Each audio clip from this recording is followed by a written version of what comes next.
Russia attempted to regain the initiative after facing a persistent deadlock for months and launched a large-scale spring offensive. However, their assaults didn't start as planned, and the ensuing chaos even led to some Russian units mistakenly attacking each other. The spring offensive was launched along an approximately 100-kilometer front line stretching from Huliaipole to Pokrovsk. The goal was to regain lost ground and break the operational stalemate that had persisted through the winter months. According to Ukrainian Unmanned Systems Forces Commander Robert Brovdy, Russian troops carried out coordinated attacks under heavy fog across the Donetsk and Zaporizhzhia regions. The assaults involved a mix of infantry, armored vehicles, and motorcycles advancing along several axes simultaneously, trying to exploit the poor weather conditions and stretch the Ukrainian defense thin. The first attack vector in this sector involved Russia's 40th Marine Brigade, which attempted to break through towards Huliaipole. After a failed effort to infiltrate the area with a small infantry group, they escalated the attack by committing armored vehicles. A column consisting of a turtle tank, an armored personnel carrier, and 2 all-terrain vehicles carrying troops advanced along the route from Malynivka toward Huliaipole.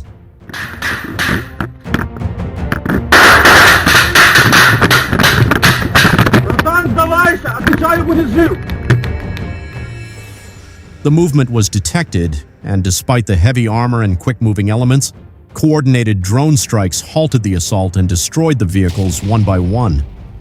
The surviving troops who attempted to take cover in nearby buildings were tracked after they disembarked, while artillery and drones were called in to eliminate them. The other Russian assault group attempted to advance on an armored fighting vehicle and push north of Huliapole to deploy infantry. Geolocated footage shows how the vehicle was destroyed before it could complete its objective.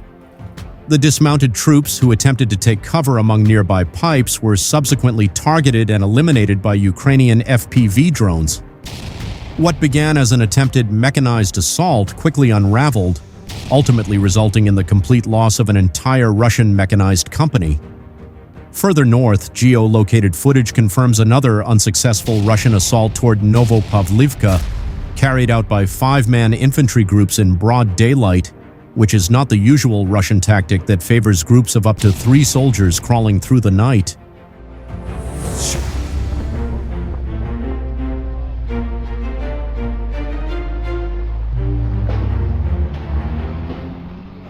With vehicles already lost in earlier attacks, Russian forces attempted to advance using only infantry, but a local anti-tank ditch significantly slowed their movement, leaving them exposed. Unfortunately for the Russians, this made them an easy target for the Ukrainian FPV drone fire, which subsequently left them with wounded and dead, stopping their assault. Near Pokrovsk, Russian troops attempted to advance toward Huliapole, with combat footage from the area showing how Ukrainian forces repelled a motorcycle assault with 13 Russian bikes. They were used because of their speed to quickly approach the village and reduce exposure to drones. But the Ukrainian defenders successfully destroyed 9 motorcycles already during the approach and then finished off the remaining 4 within the village.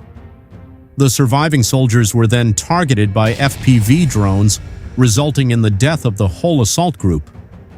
Amid the intensity of these engagements and the chaos of the failed Russian counteroffensive, the intelligence unit of the Ukrainian Skelya Regiment intercepted enemy radio communications indicating that drunk Russian assault troops mistook their comrades for Ukrainian soldiers and opened fire on them, killing their own.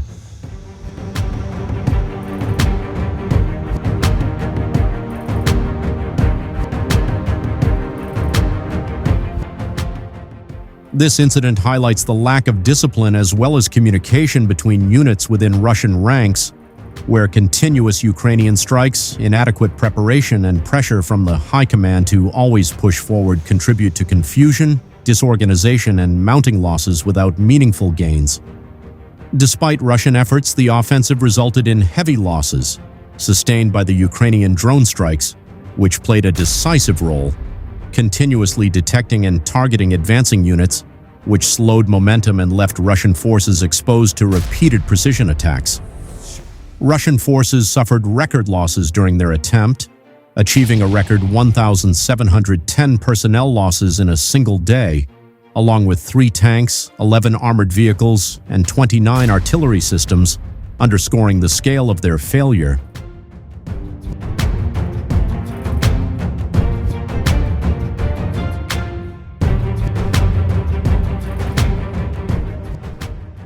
Overall, Russia's failed start of the spring offensive was another product of the Russian command's will to always attack, disregarding casualties and the lack of progress.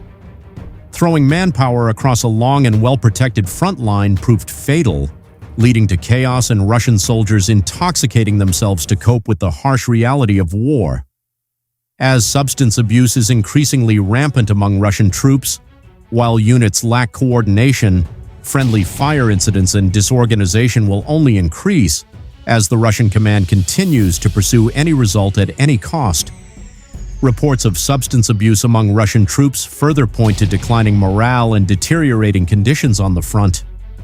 Combined with communication breakdowns and incidents of friendly fire, these factors suggest that internal cohesion may be eroding alongside battlefield effectiveness. Russia's attempt to regain the initiative through a sweeping spring offensive has so far fallen short of its objectives. Instead of breaking the stalemate, the operation has exposed persistent weaknesses in coordination, discipline, and tactical execution. As the enters its next phase, the early failure of this offensive raises serious questions about Russia's ability to adapt its strategy and whether continued high-cost assaults can achieve any meaningful shift in the balance on the ground.